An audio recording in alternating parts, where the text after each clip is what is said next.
June 15th, 2012.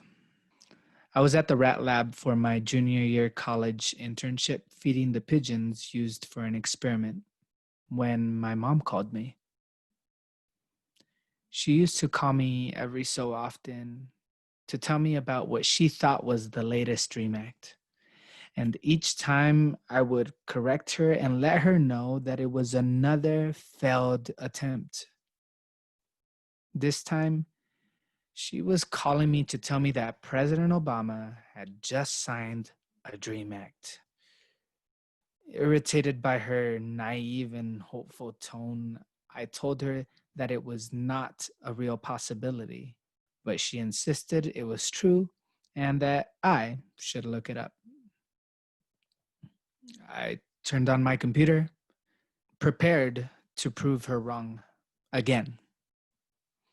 After a lifetime of rejection from this country where I was raised, I was certain no one would sign anything on our behalf. Phone in hand, I typed in Obama, Dream Act, work permit. Sure enough, there was something to my mom's story.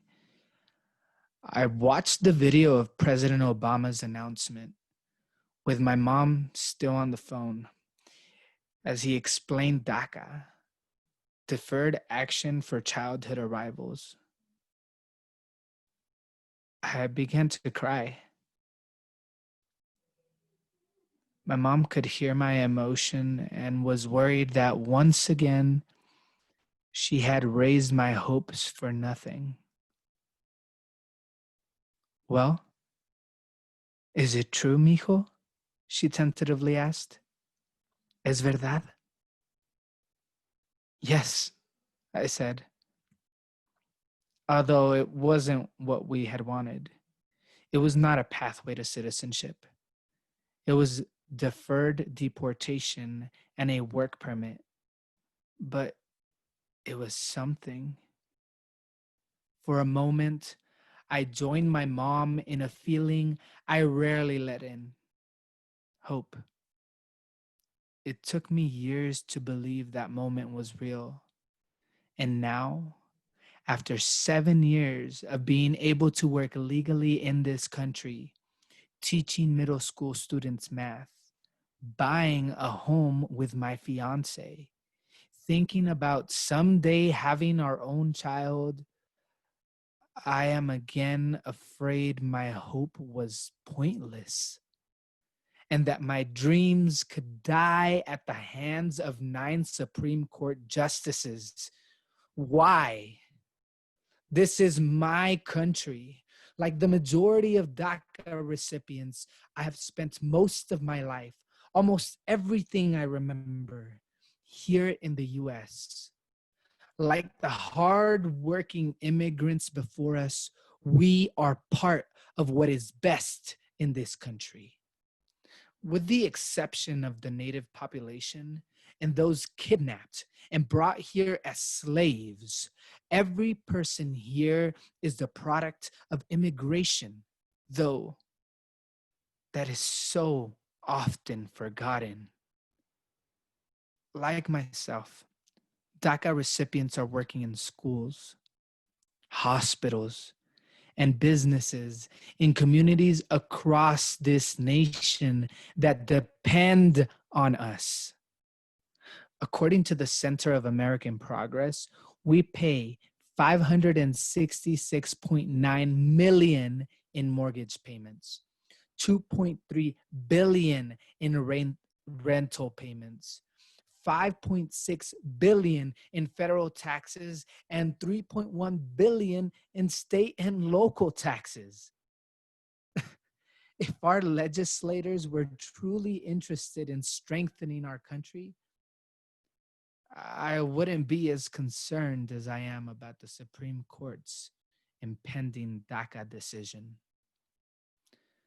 You see, legislators across the aisles who care about a strong economy and our legacy as a nation of immigrants should be introducing and sponsoring laws like the DREAM Act that provide a permanent pathway for undocumented Americans like myself to become citizens. And if justices and DACA, who benefits? No one. I would lose my work permit and the home I own. I could no longer teach, and my middle school students would lose a teacher who not only engages them in math, but also in their dreams.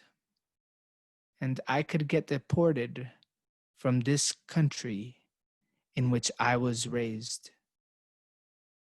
My community would lose all the money I pay in taxes and Social Security. They break up my family,